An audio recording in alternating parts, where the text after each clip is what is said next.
गुरीने प्रभुलो बेरादो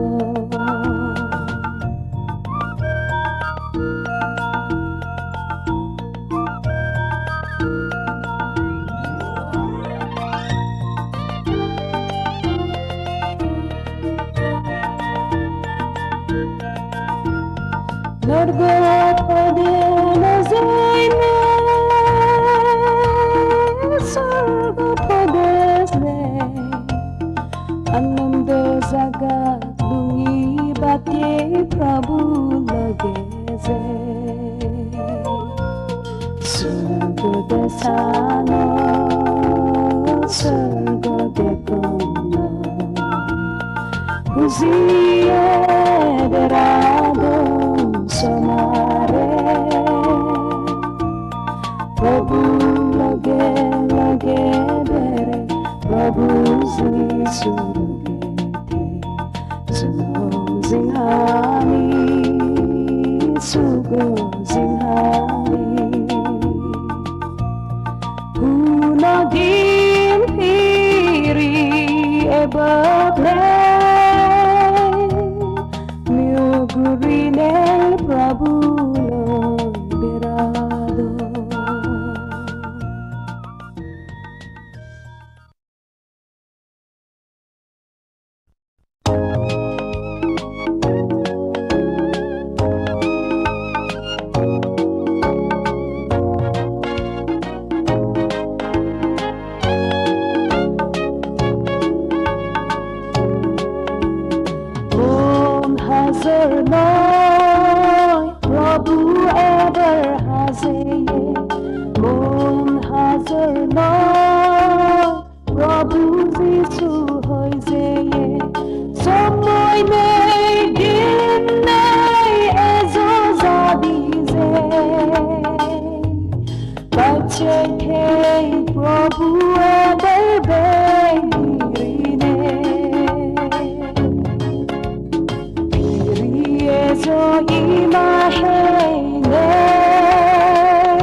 Take a sorgo de Sunday,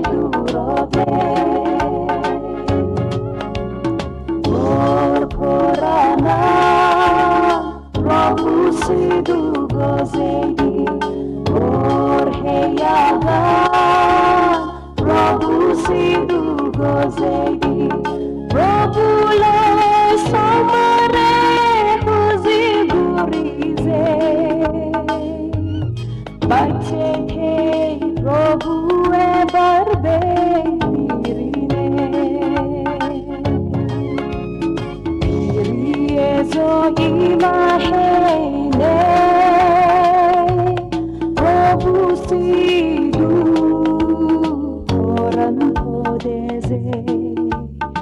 Oran podeze Ezomo Prabhu azalon Piri piri no se Ezagaga sari Prabhu zisu hoze de aro piri eberte Bache ke Prabhu eberte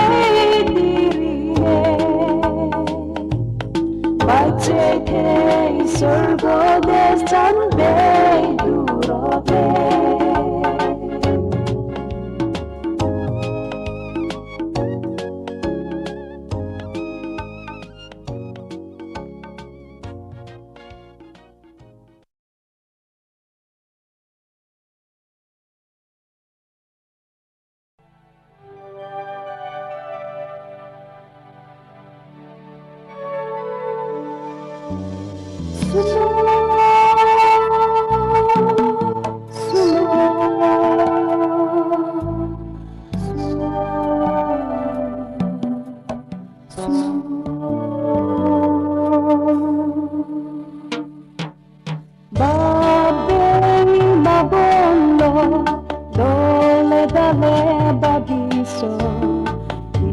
Ham goro hon podedi joy babiso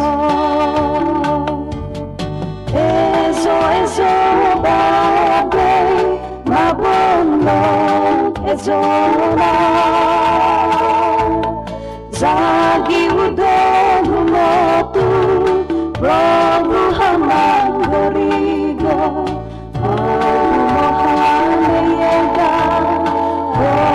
Mohane yega Zanedi sunadi Prabhu hama puredi Mane zinghani Nadong sara zinghani Sitsure bar mon pureba Nei zonomo Ezo babe mabono ezona Zagi udogu motu Prabhu hamangorigo Prabhu mohane yega Zanedi sunadi Prabhu hamanguredi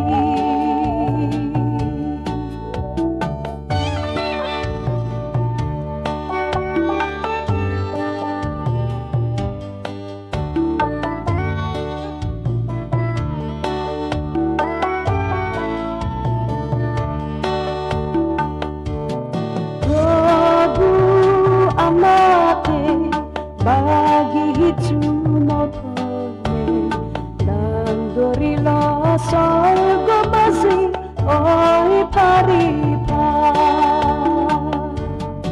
Ezo babe mabono ezona Zagi udogu motu Prabhu hamangorigo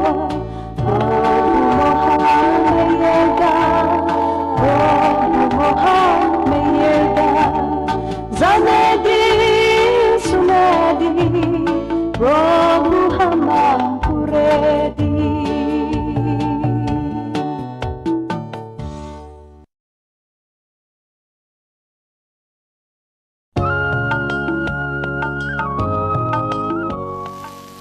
Sang malakan ay hagmek sa tuhi Aislaltlan mo yan niya dar wala minute song pangayan spotlight dilimi ka na songam Magani ozor pode zadon zage dole zadon nurgo pode. India has come out very clearly as focusing on stability, on growth, on cooperation, and on development.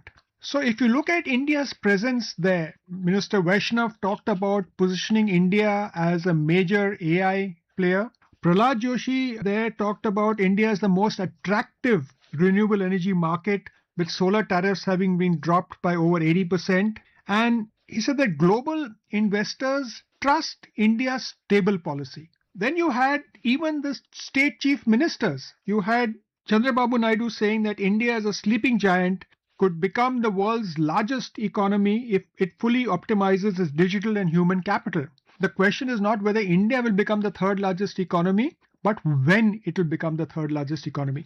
You also had the launch of the PwC CEO survey, where the CEOs, when asked the question, in which country other than your own home country will you invest in? And interestingly, after the US, there were 3 countries which tied at 13%, and India was one of them. But unlike Germany and the other country, India in the last year's survey was 7%, and this year it nearly doubled to 13%. So global community is actually talking about its kind of interface with India, investing in India, and the growth in India. And each of the states, they position themselves differently, but they were all under the India pavilion there. And they all said, irrespective of which party the state government belonged to, they said that India has a national central portal for investment. Please utilize that and we can actually look at it. So it was competitive federalism at its best, but it also positioned India very strategically.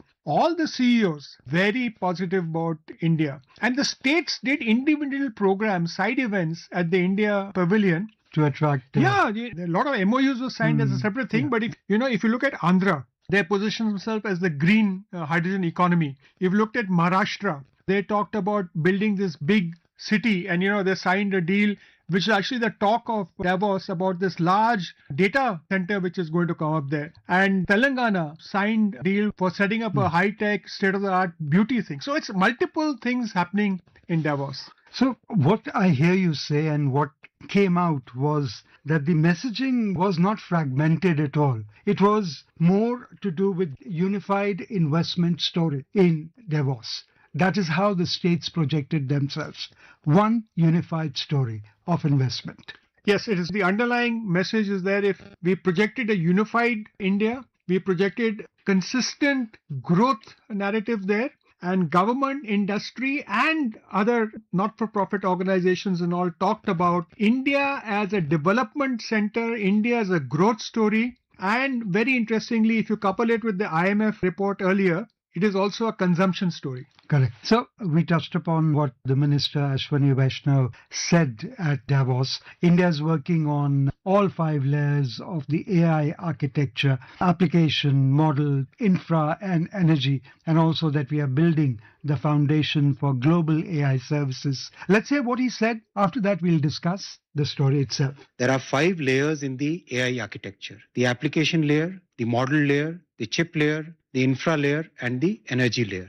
We are working on all the 5 layers. On the application layer, we will probably be the biggest supplier of services to the world, understand the business of enterprise, understand the working of that enterprise, and provide that service using AI applications. That's going to be the biggest factor of success or successful deployment of AI, because that's where ROI comes from. 95% of the work can happen with models which are 20 billion or 50 billion parameters. We already have a bouquet of such models which are now being deployed in multiple sectors to increase the productivity, to increase the efficiency, to increase the effective use of technology. We decided to create a public-private partnership in which the common compute facility is enabled by the government and subsidized by the government, so that entire population, all the students, researchers, startups, they all get access to it. And the cost is practically 1/3 of the cost in most other countries. So that's a very systematic way we are moving.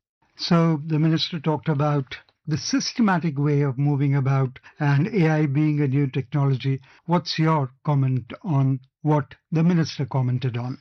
So Rajesh, it's very interesting to take the context in which the minister made that statement. So he talked about IT companies and IT industries. And if I were to look at the GCCs, the 1600 plus GCCs in India, GCCs are no longer just supporting global teams. They're leading end-to-end product development. Over 58%, that's nearly 60% of GCCs are now investing in agentic AI. That is AI that can take actions, not just answer questions like a chat GPT, right? And making India a testing ground for the next generation of automation. He talked about the 5 million people that we have here and ambition to scale another 10 million people. That we are looking at a unique applied AI philosophy, which is also incidentally a theme at Davos. And we're looking at inclusive AI for public goods, healthcare, agriculture, education, rather than just corporate applications, etc. The second thing, which also was a big topic of discussion there, was using the digital public infrastructure to ensure that AI benefits small businesses and farmers and creating a massive domestic sandbox that did not exist earlier. And of course, right from the beginning, it's 3 years now that India has been advocating for responsible use of AI, getting a balanced regulatory model that uses technical solutions and addressing the whole issues of machine unlearning, watermarking, deepfakes, etc. So there's a lot happening here. But if I were to look at the IT space, and he said IT is emerging as a great sector in India, there's AI, there's blockchain, and there's Web3. Right. If you look at all these three areas, last year 1.7 million youths got added to GitHub, which is the IT global thing, and we grew at 14 to 28% depending on which base you take. And today we are second in that nature of compute power only to the US. And if we grow at the same rate this year, we will overtake US as the largest pool of talent in these technologies. So with the talent, with the GCCs coming in here, with Indian companies looking at applied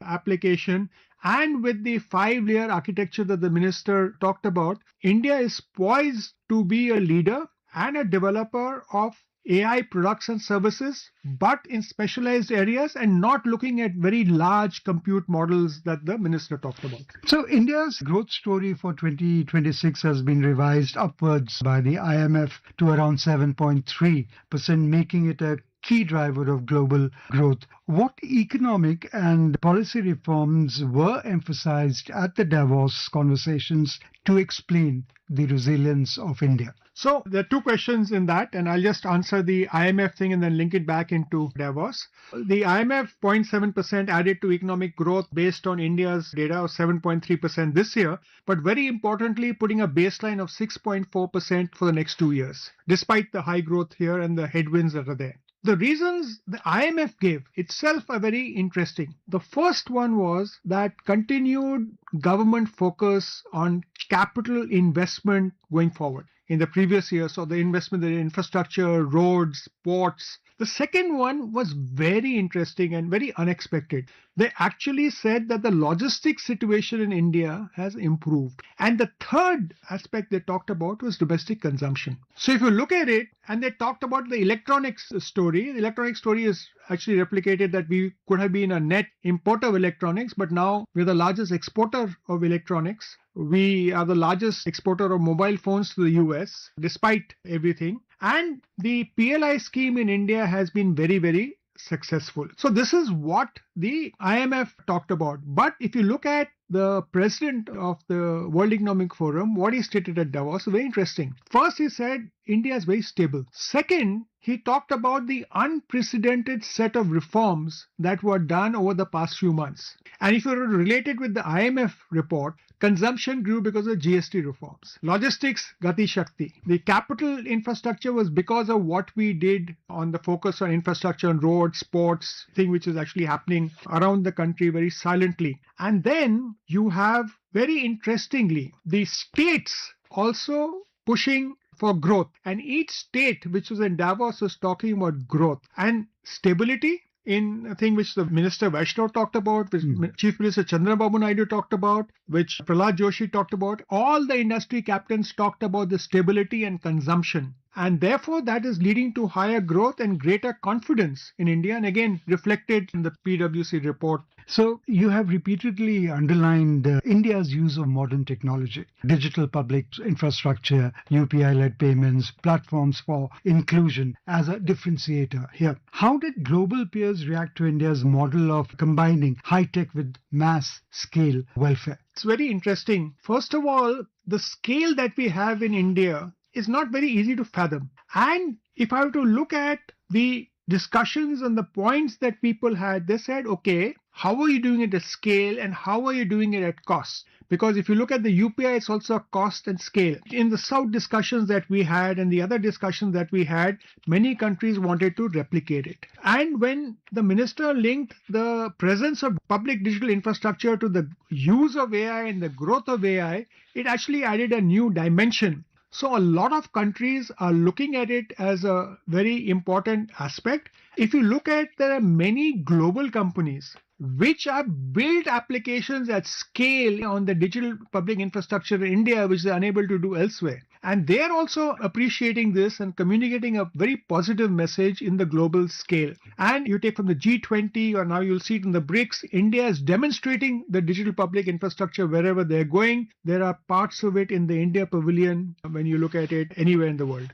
Okay, you mentioned about 9 states, and you also mentioned from coast to heartland pitch that was made at Davos. How does it translate in the practical investment terms? Okay, so if you're looking at the different states that you talked about, let's talk about states and what they did going forward. So states did parallel meetings there. They looked at, whether it was the green hydrogen one by Andhra or the bioenergy dialogue by UP. And if you look at Maharashtra, they also talked about Maharashtra Innovation City. Now, what happened there is many MOUs were signed. So if you look at the MOUs that were signed there, many of them, of course, there were Indian companies there, but you saw that Maharashtra announced the setting of the largest data center possibly anywhere in the world. And a lot of people were looked at it. The logistics, Brookfield signed a $30 billion MOU with Maharashtra. If I look at Tata Capital and Panchsheel did a $25 billion again with Maharashtra. There was a 10,500 crore investment in UP on renewable energy. We talked about the data centers, both 10 billion in Andhra and of course the other one in Maharashtra. Green steel in Jharkhand, or which was again valued at about 11,000 crores. Or you looked at the AI data center with SIFI Technologies, which is again 1,600 crores. So you're seeing a lot of aspects here. So Telangana, Jharkhand itself did 35,000 crores. Andhra did $22 billion. Uttar Pradesh did 33,000 crores. Maharashtra, again, huge, 14.5 lakh crores.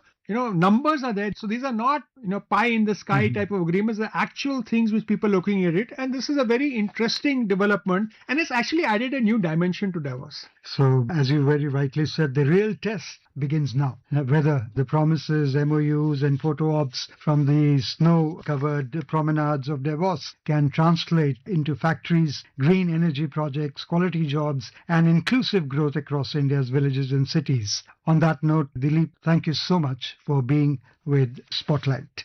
Thank you.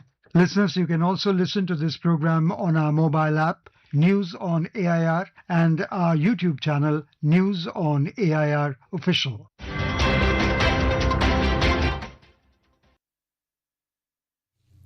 Hey, Akashvani Lunglei ni tuna hian zantar kwale chanbe ani ya thadun hun kan manganga kan artist store te hi ruthi civil monpui palan saila badruthi lading zeli lalwat fela patwawl ming thangin namte sang zwal changte silal ming moile ani la shiat pui ten ni ama seper kan thangai thak tur hi nitin in swak thin lungin ti hlani a he hla hi ruthi civil monpui le balan saila baten ron sadona masa in ruthi civil monpui ne ron sang nitin ni swak thin lungin kamangai deu dewa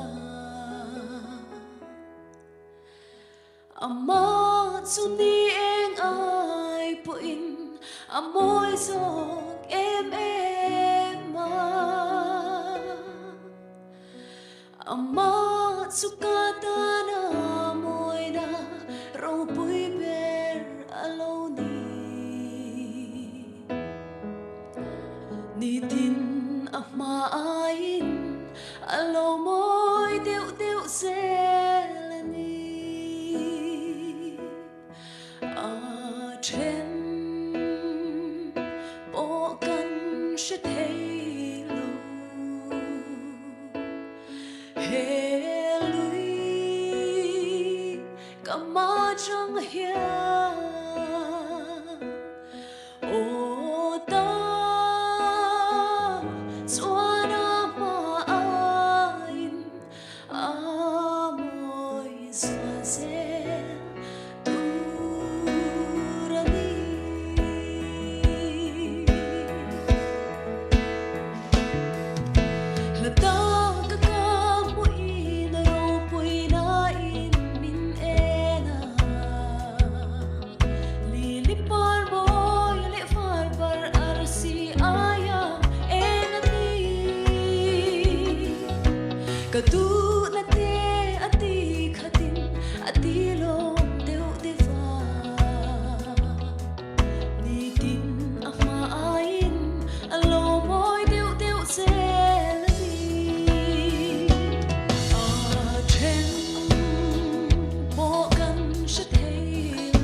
le chadon huna kan thang itlak mat sak per ne tin iswa thin longin te hlarun sa to kharuti civil mon pui ani khala ve kha balan sail wa sakilongai le vele thong teng o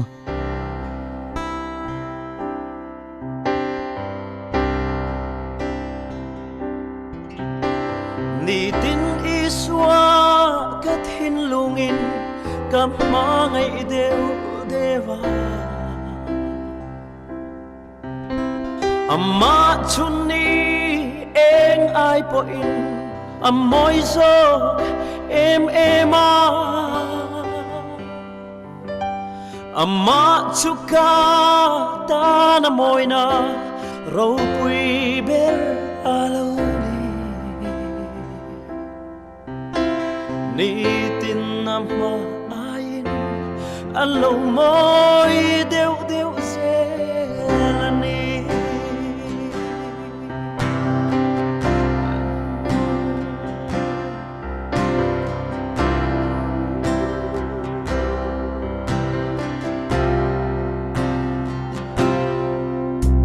Lagda ka mo in araw Wina in min ena Lilipar mo le far tar arsi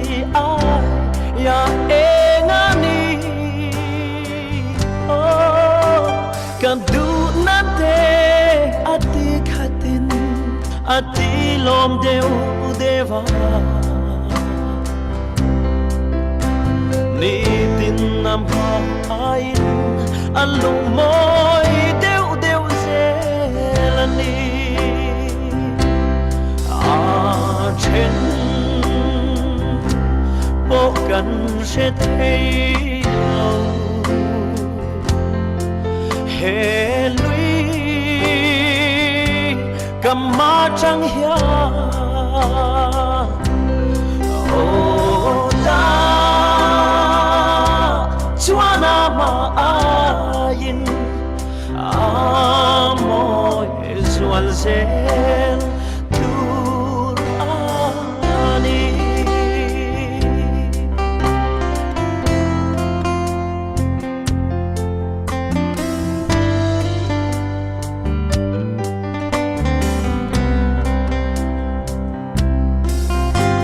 Garil ru alo chau hunin aman min chan pui thi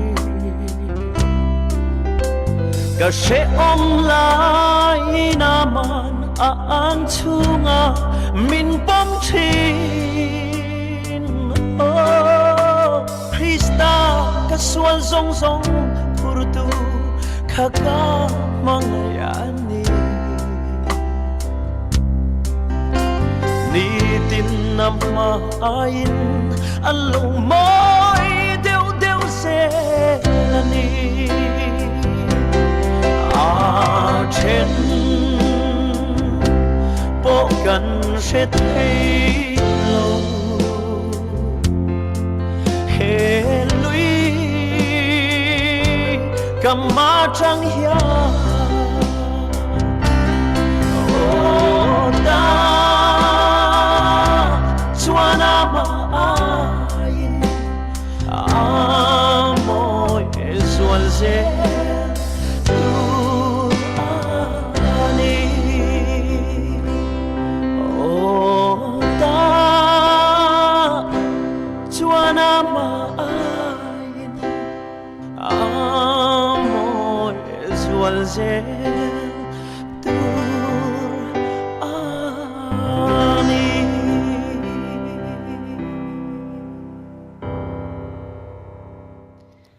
kan ngai thak le tak ni tin iswa ka thin lungin ti hlarun sabele tu ka wanal sai la pa ani a ti hian la pathum ngai thak tur kan la nei ani lo ngak sham zelang oi be zelang ga ti ve thunga nga dorit hilal ding zelil el rat fil pa chaw tin ran sadona dorit hilal ding zelin aran sapotang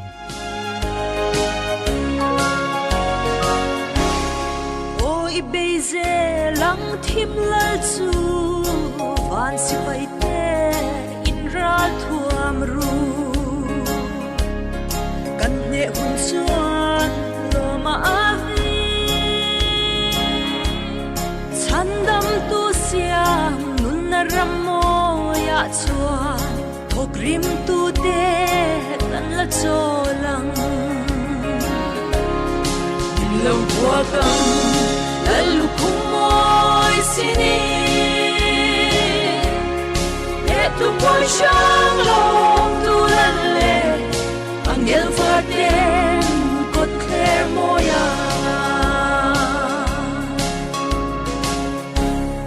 O katharau lungai lola in pe sala ral ni ahia ni tin khem na do reng ang se tim la ral ka cholin nan ding ai lo Sai on ral muang khen ha lo chuan in lo bua kam lu kumoi sini e tu poi shang long tu lan le angel farden got clear moya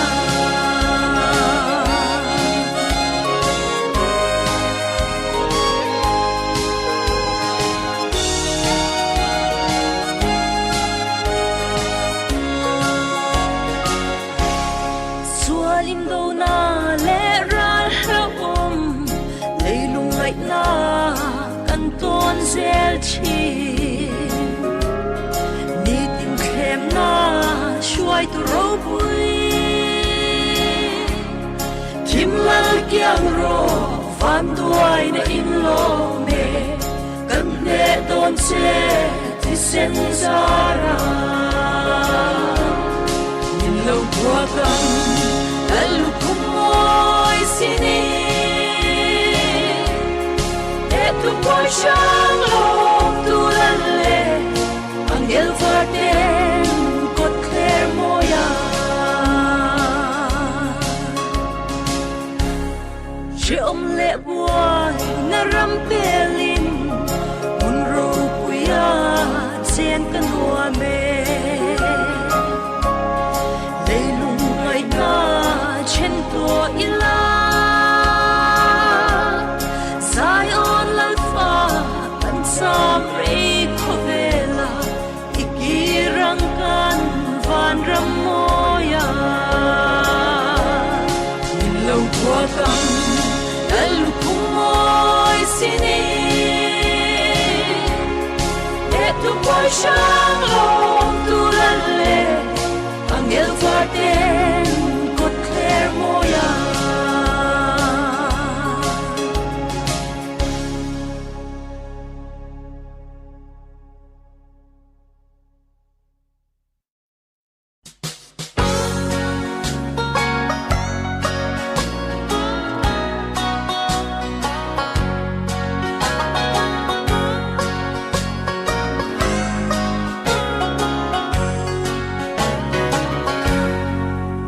bây giờ lắm thím lal chu van si bay te in ra thuam ru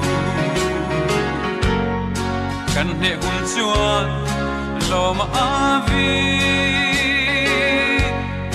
chan dam tu sia nun ram moya chuan krim tu te kan la cholang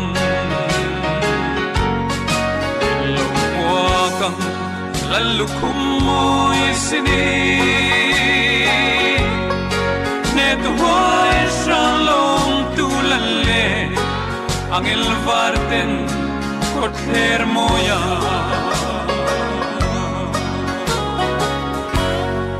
on kathara lung ai laula in paisala ralni ahiran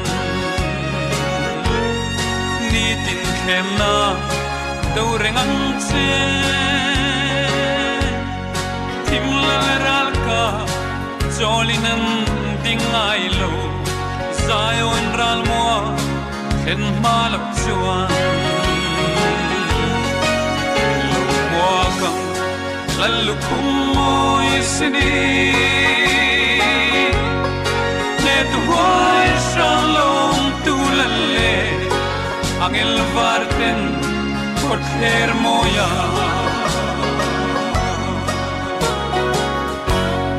swalin dona le ral lo leilung ngai na kanton sel shi ni tin khem na swai tu rau pui kim la la kiang ro van duai na in lo me kan ne don se ki sen sara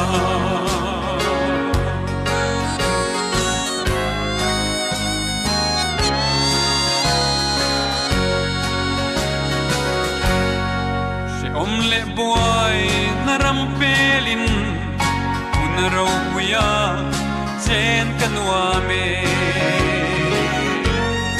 leilung ngai na chen to ila Zion lalfa kan samri khovela kirang kan van ramoya lokwa lalu kumoi sini ne tu hoy shalom tu lalle angel varten kot hermoya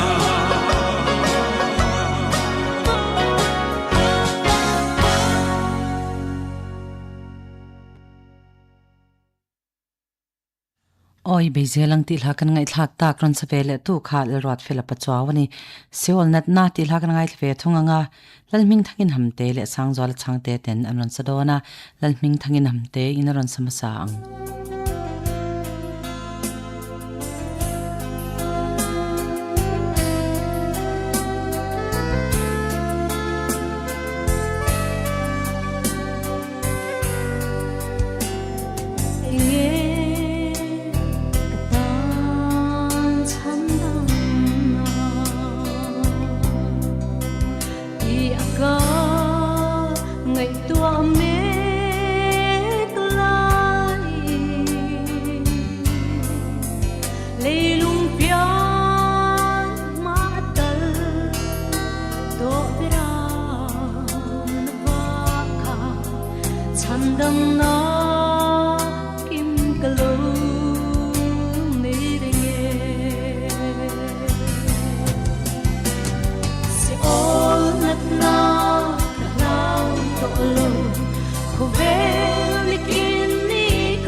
van chandam na thuruk funkin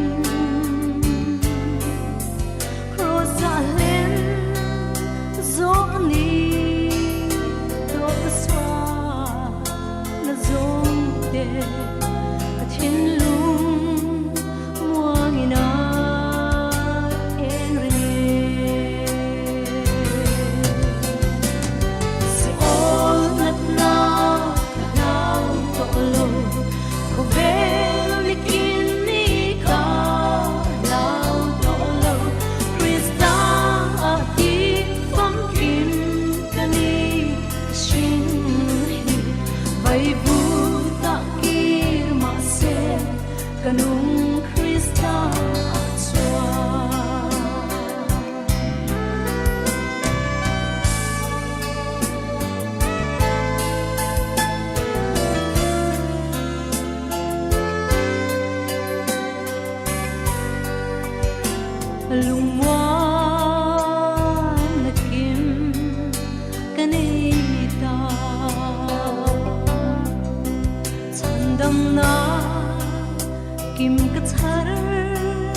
Lalming thangin hamte lasakan ngai thak ta kha siol nat nat ti hlania chadun huna hianin sangzwala changte in ran sabe thungang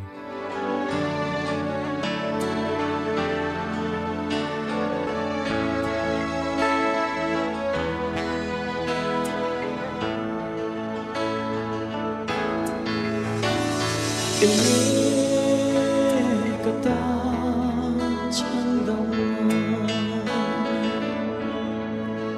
di akai tua mi kelai leilung pian matel tua beraka chandang king kalau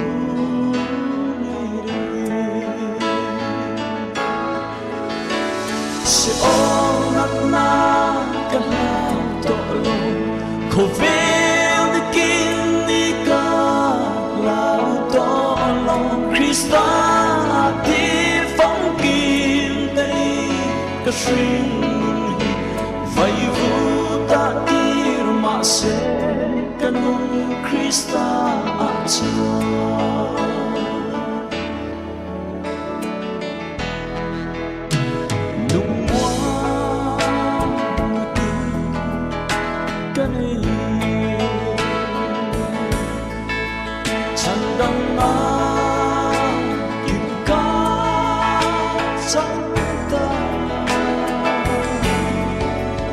Kakulping sang iswa anito afan minka sai kama kasai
Seol nat nat ilaron sabele thung tu kha sangzwala changte ani lalpa ka ngai em che ti hla silal mingmoi le ani lal shat puiten aron sadona silal mingmoi naron samasang tùy vinh ria giao long chia tổ tin không wal an ngai angin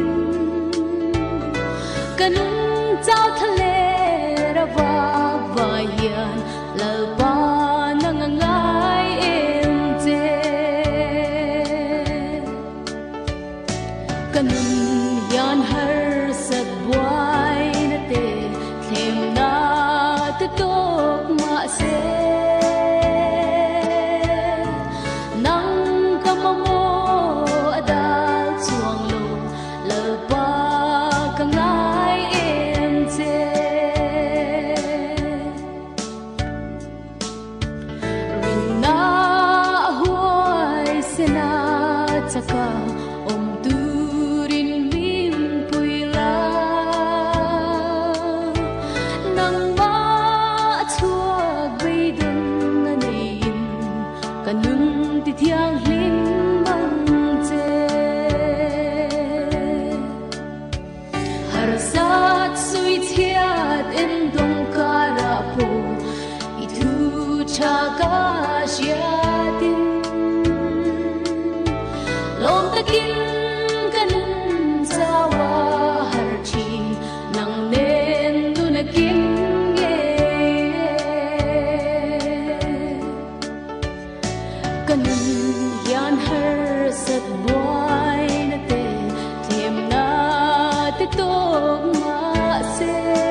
kanun yan har sat boy na te kem na te to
le chadun hun kharna na kan hlangai thlak le ta khalal pa ka ngai em che ti hlani ron satu ani la shat pui ani Akashvani Lunglei changa poncho ani tuna hian zandar so mani amal thlan hun mangin chu sew zai ming thangan pathian pak la ron sadona la sakna i thlak turte khobela ngamta chong chaina thiam chan na cross shem hun panin thlang ber che fakro u khonge ka kalang ti hla te le dal pan min tir ti hla te ani longai thlang u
vanga hiam lu chang tuk te rồi chân thế hay tục lu căn chân lệ thế na tua ta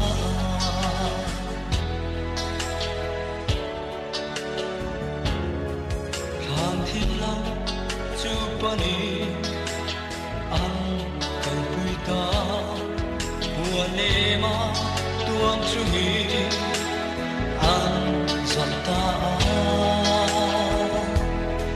o en tin ni zemo kalal du ta chu tham tri bai o ma chua an zam si mo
lalpa ma ngai na chuan min chui ringa kong dik lo ka so lai po na te na son te itang chau ka ron la re ka thiam na le fin na song po itang chau ti thiam ri mon che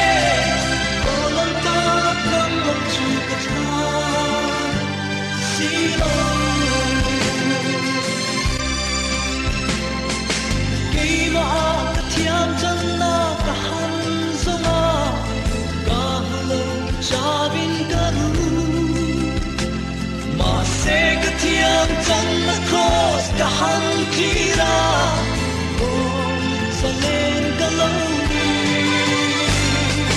Sana, Dina Zonte, Dancho, Garondare, Katianale, Finna Zombo, Dancho, Diamri Monte.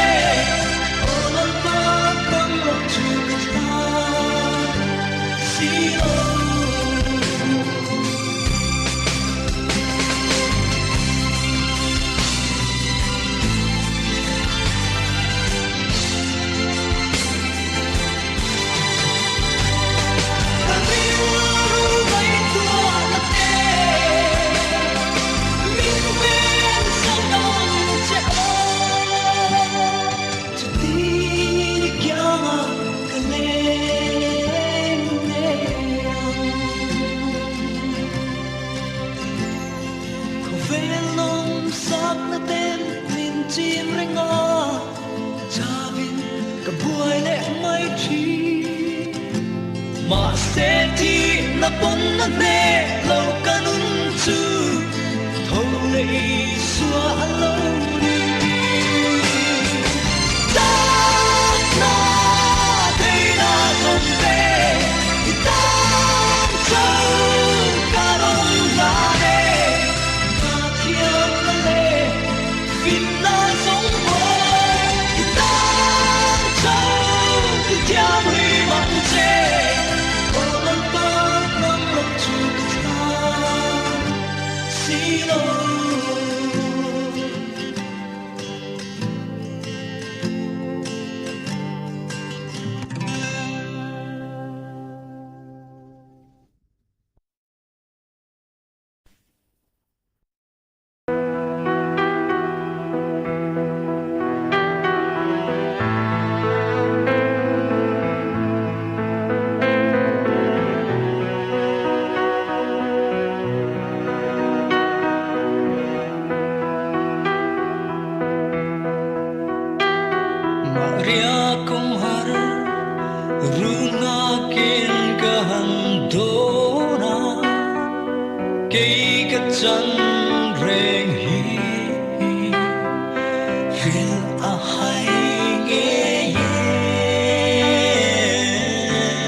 Nazareth, Iswaka.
Vì đồn lệ lunglei trang ấy lal pa I áo tri chan reng ip mu lo va cha vin ru chi mo tan pui var tu nai ring chua a en ko che asin ni tu darang ni lo vi ama du dan so ki fakta pa tiar ni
cha hin lung mui ru top te mangai na in zong chua ka Zion ram moi ka chan ve na avaro pui o a patue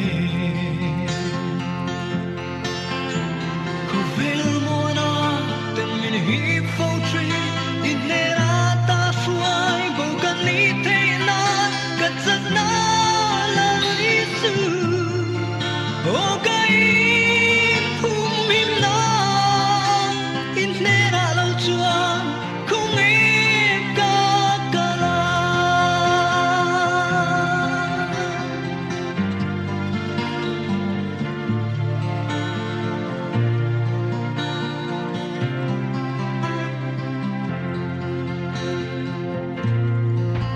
har sat na alo khenga boy na le lungai na ne ma se chung ri la muang si tri thi na pon na ne lam chu avaro pui o a pa hlue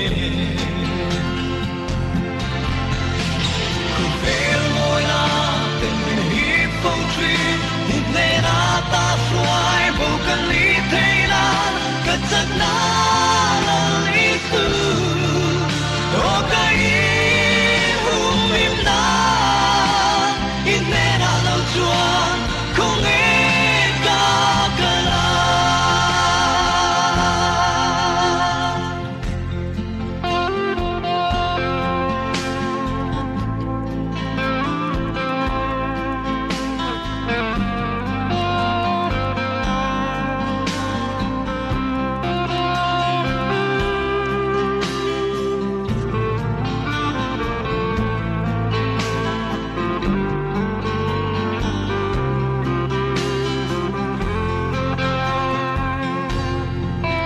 Kapiang kui fin sui hi Khen be a om di kha Min sil non fo vang che o Ke ma ka in choi moi lok na Ka thi na cross so ka chua te na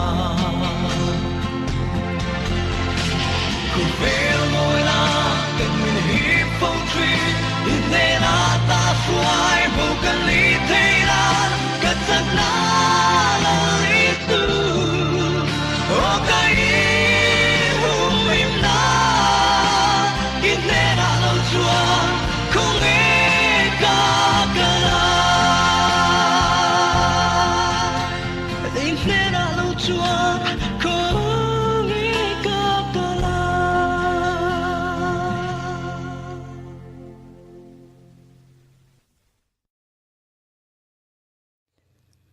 Joseph zai ming thang ala sakana ngai thak tak te khobela ngam ta chung chaina thiam chan na cross tremmun panin thlang ber che fakro ti hla te le khonge ka kalang te hla te ani churi zong chu zan ina mal thlan kan ngai thak thei chu ani